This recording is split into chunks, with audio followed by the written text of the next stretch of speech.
शहर के बाहर एक बस स्टॉप था जहां दिन में सिर्फ 2 बसें आती थीं। रात के बाद कोई बस वहां रुकती नहीं थी। लोग कहते थे कि ये बस स्टॉप सिर्फ नाम का है, असल में रात के वक्त यहाँ बस नहीं, लोग रुकते हैं। मुझे ये सब तब समझ आया जब मेरी नाइट शिफ्ट लगी।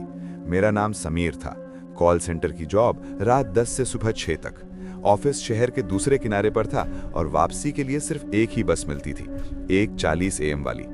अगर वो मिस हो जाए तो फिर सुबह होने तक इस रोड पर इंतजार करना पड़ता था, और इस रोड पर इंतजार आसान नहीं होता।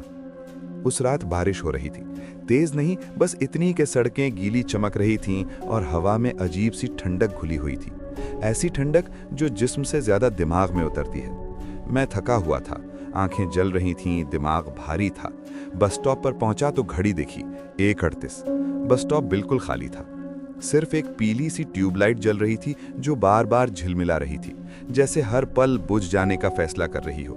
नीचे पुराना सा बेंच था, पेंट पूरी तरह उतरा हुआ और लकड़ी से सीलन और पुरानी मिट्टी की बू आ रही थी, ऐसी बू जो बंद कमरों से आती है या कब्र से।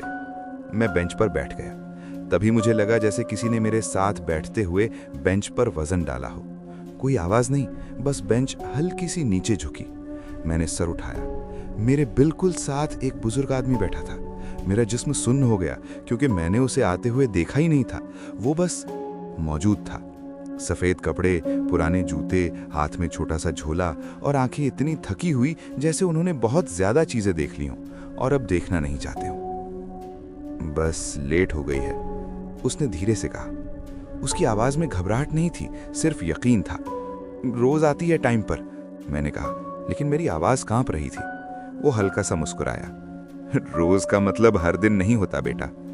उसकी मुस्कुराहट में अजीब सी उदासी थी, ऐसी उदासी जो समझाई नहीं जाती, बस महसूस होती है। मैं चुप रहा।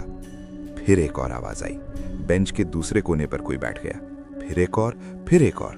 धीरे धीरे बेंच भर गया, लेकिन पूरा बस स्टॉप अभी भी बिल्कुल खामोश था। किसी के कदम की आवाज नहीं, किसी की सांस तेज नहीं। सब लोग सीधी नजर रोड पर जमाए बैठे थे, जैसे सबको एक ही चीज का इंतजार हो। मैंने घड़ी देखी, 1:40। बस नहीं आई। 1:43, 1:45। मेरा दिल तेज तेज धड़कने लगा। मैंने फोन निकाला, स्क्रीन ऑन हुई, फिर सिग्नल गायब। यहाँ अक्सर नेटवर्क नहीं होता, बुजुर्ग ने कहा, बिना मेरी तरफ देखे, जैसे वो मेरी सोच सुन रहा हो। ये बस स्टॉप अजीब सा है, मैंने कहा, खुद को हिम्मत देते हुए। इस दफा उसने मेरी तरफ देखा। तुम पहली दफा रात को रुके हो? रोज आता हूं, मैंने कहा। वो धीरे से मुस्कुराया, लेकिन इस दफा उसकी आंखों में दुख था।